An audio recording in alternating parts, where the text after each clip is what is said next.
భారతదేశం అంటే ఏంటో తెలుసుకోవాలి.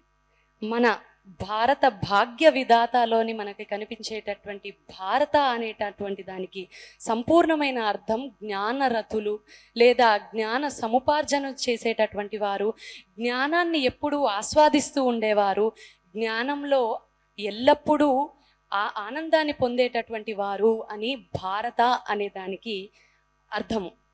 మరి అటువంటి జ్ఞానం అంటే ఏమిటి అని ఒక ప్రశ్న ఉద్భవించినప్పుడు, ఏకకాలంలోని త్రికాల జ్ఞానాన్ని సంపాదించడం, అటువంటి జ్ఞానాన్ని సముపార్జన చెయ్యడమే జ్ఞానము అని తెలియజేస్తోంది శాస్త్రం.